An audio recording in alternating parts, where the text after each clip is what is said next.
CM Revanth Reddy Hyderabad చేరుకున్నారు. Davos పర్యటన ముగించుకుని శంషాబాద్ ఎయిర్పోర్ట్ కు చేరుకున్నారు. దావోస్లో పలువురు పారిశ్రామికవేత్తలతో సీఎం రేవంత్ సమావేశమయ్యారు. రాష్ట్రంలో పెట్టుబడులు పెట్టేందుకే పలు సంస్థలు ముందుకు వచ్చాయి. సంస్థలతో ఒప్పందం కుదుర్చుకున్నారు ప్రభుత్వం. ఇదే అంశానికి సంబంధించి మరిన్ని అప్డేట్స్ మా ప్రతినిధి చందు అందిస్తారు. చందు,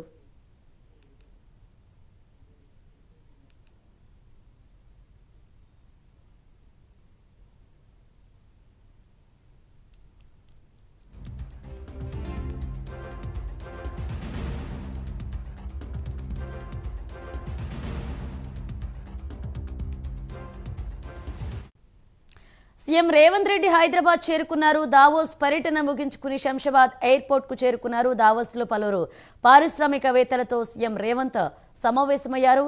ఇక రాష్ట్రంలో పెట్టుబడులు పెట్టేందుకు పలు సంస్థలు ముందుకు వచ్చాయి. ఆయా సంస్థలతో ప్రభుత్వం ఒప్పందం చేసుకుంది. ఇదే అంశానికి సంబంధించి మరిన్ని అప్డేట్స్ మా ప్రతినిధి చందు అందిస్తారు. చందు,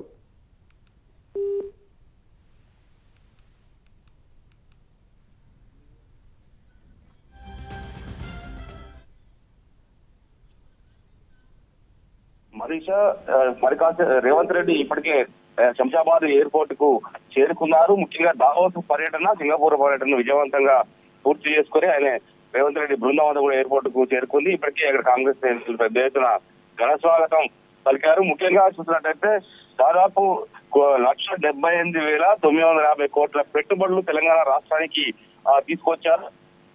49,500 ఉద్యోగ అవకాశాలు కూడా తెలంగాణ సంబంధించిన నిరుద్యోగులకు కూడా ఉపాధి అవకాశాలు కూడా కల్పించబోతున్నారు. ముఖ్యంగా చూసినట్టయితే దాదాపు సింగపూర్ టూర్ కావచ్చు, దావోస్ లో అత్యధిక పెట్టుబడులు తీసుకొచ్చిన రాష్ట్రంగా తెలంగాణ అయితే రికార్డు సృష్టించిందని చెప్పవచ్చు. ముఖ్యంగా చూస్తుంటే మొదటి నుంచి కూడా గత దావోస్ పర్యటనలో దాదాపు 40,000 కోట్లు మాత్రమే పెట్టుబడులను సాధించినటువంటి ముఖ్యమంత్రి బృందం ఈసారి దావోస్ పర్యటనను మాత్రం చాలా ప్రతిష్టాత్మకంగా తీసుకుంది. ముఖ్యంగా 16 సంస్థలతో ఒప్పందాలు కుదుర్చుకుంది.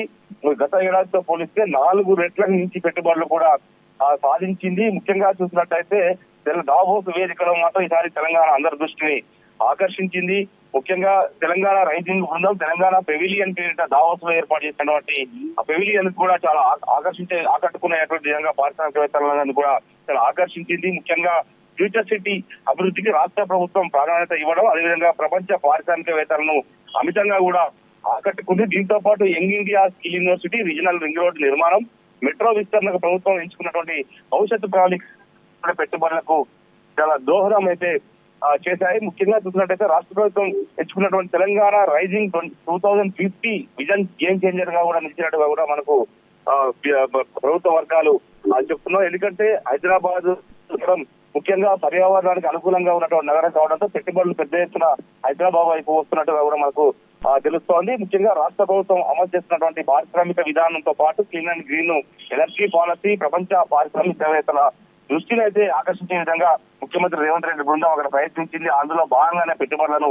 సాధించి ఈ రోజు రాష్ట్రానికి వచ్చిన పరిస్థితి కనిపిస్తోంది. ముఖ్యంగా దేశ విదేశాలకు చెందినటువంటి 16 ప్రముఖ కంపెనీలతో రాష్ట్ర ప్రభుత్వం ఒప్పందాలు చేసుకుంది. ముఖ్యంగా ఐటీ, ఏఐ, ఇంధన రంగాల్లోనే భారీ పెట్టుబడులను కూడా సాధించింది.